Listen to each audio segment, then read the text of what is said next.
السلام عليكم. لا تنسوا الإعجاب بالفيديو والاشتراك في القناة تشجيعا لنا لنستمر بنشر المزيد إن شاء الله. Now, I have two comments on my deep respect for human life, okay? Number one, I'm opposed to our wasting our military in the Middle East on behalf of Zionist Israel. Thank you. Okay. All right, well, let me just tell you that Israel is a very, very important ally of the United States, and we are going to protect them 100%.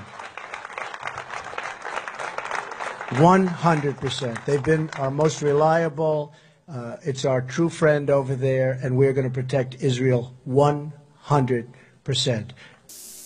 Was it Israel's interest that caused them to bomb and kill 37 innocent Americans on the Liberty? It was a terrible tragedy, and that's what happens when a spy ship spies. Terrible, even to your allies. I agree with your allies. I represent the USS Liberty Veterans Association, the LVA. I am the LVA's current president. Our mission statement states that we strive to have the truth told to the American public about the Israeli attack. That is, the attack was brutally deliberate. I'm not critical towards the American public, as they have been deceived by our government, Israel, and the media, which is influenced and controlled by Israeli supporters. To wit, the laws have been broken or thwarted to maintain our relationship with Israel, and will provide you with details as I know them.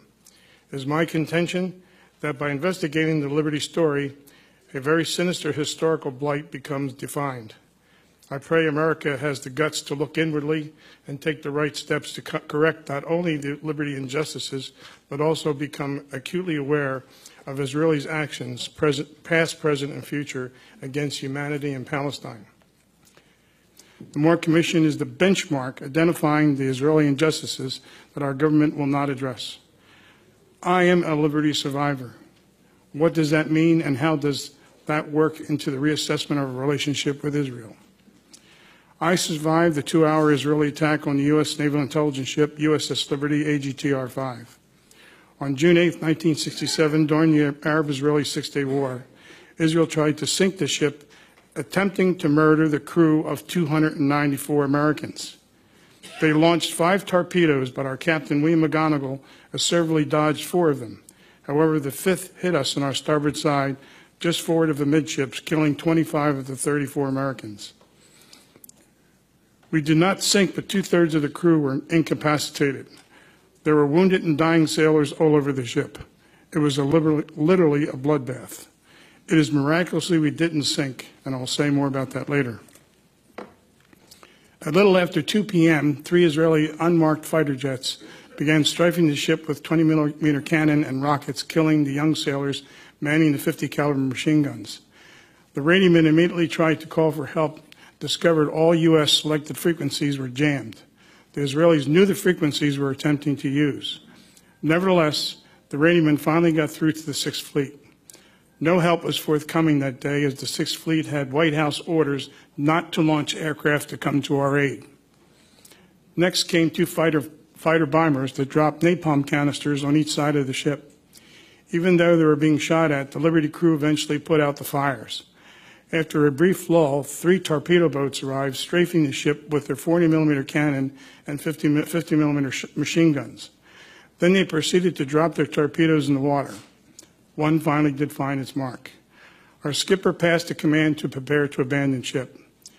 3 inflatable life rafts that remained seaworthy were dropped over the side and were machine gunned by the motor torpedo boats. Our life vests were now our only hope for survival, and the more seriously wounded would never survive. However, the engine room was able to bring the boilers back to life, and the Liberty had power. In addition, damage control indicated that the ship stopped taking on water, and the ship came to a 9-degree list to starboard. So our captain wisely decided not to abandon ship. In order to secure the Jewish vote for upcoming elections, they could not have Israel taken to task. This was a major historical event.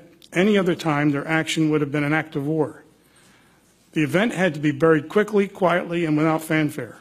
Therefore, a couple of actions were taken immediately. The Navy told the Liberty survivors never to talk about the attack to anyone, including our families, or face a $10,000 fine or 10 years imprisonment. We now know the order came from Maish Dayan. We have declassified CIA cable exposing his order. One of the generals in the room that morning explained, "This is pure murder." But they went ahead, as the order came from the defense minister, until an IDF Navy admiral later gave the order to stop the attack as the ship refused to sink. You see, their war plans included taking Syrian territory, the Golan Heights. By June 8th, the IDF had taken out the air forces of Jordan, Egypt, and Syria, captured the West Bank, East Jerusalem, Gaza, and the Sinai. Israel has a bright future at the UN. Now, I know that hearing that from me must surely come as a surprise, because year after year, I've stood at this very podium and slammed the UN for its obsessive bias against Israel. And the UN deserved every scathing word for the disgrace of the General Assembly that last year passed 20 resolutions against the democratic state of Israel and a grand total of 3 resolutions against all the other countries on the planet. Israel 20, rest of the world 3. And what about the joke called the UN Human Rights Council, which each year condemns Israel more than all the countries of the world combined? Ladies and gentlemen, the UN, begun as a moral force, has become a moral farce. So when it comes to Israel at the UN, you'd probably think nothing will ever change, right? Well, think again. You see, everything will change, and a lot sooner than you think. Which brings me to my next point, the utter weakness and incompetence of the United Nations.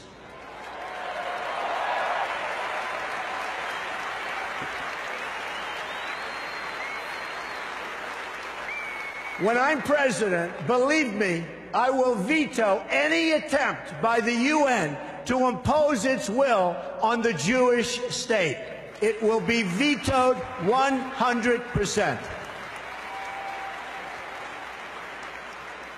When I become president, the days of treating Israel like a second-class citizen will end on day 1.